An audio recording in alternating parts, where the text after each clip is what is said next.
feeling exhausted and you don't get your energy back, maybe it could be because you're focusing not on all of the types of rest you need in order to recharge those batteries. So let's look into our creative rest. Yes, that's right.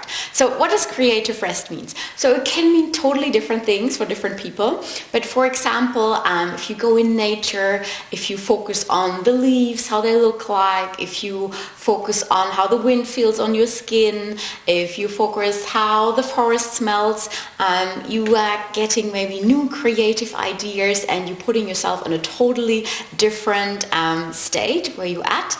And so you can get some creative rest. For others, it might be going to a concert if you're more an auditory person, or listening to music, or maybe doing music. For others, it might be going to an art gallery or to a museum. But make sure you're also resting in the sense of that you're getting creative impulses back to your life.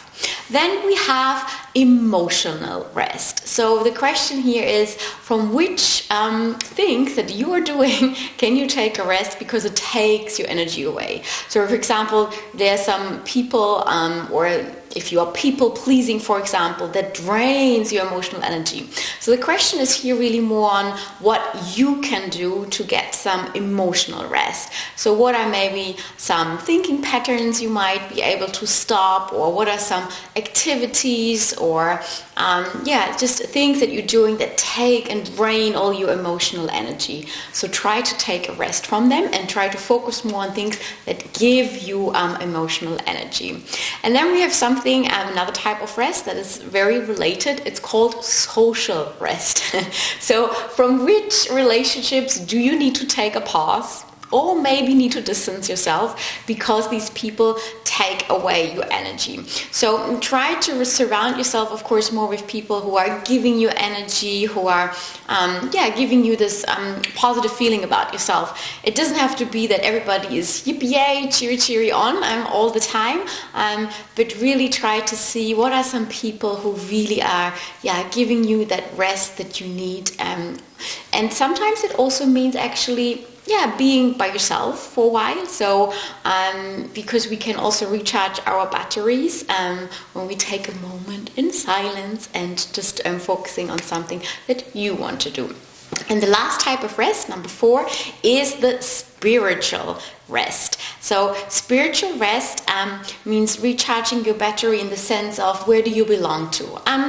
For some people this might be religion. For other people this might be really just more like a sense of where do I belong to, maybe a community, maybe a social, like a larger picture, but also what is the impact you're making, what do you value.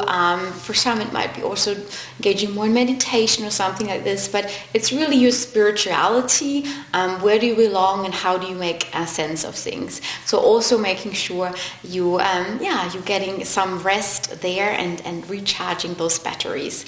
So if you look at all of these 7 types in total of rest, and if you make sure you're getting rest from all areas, then I'm sure it will help you to recharge those batteries. See you next time.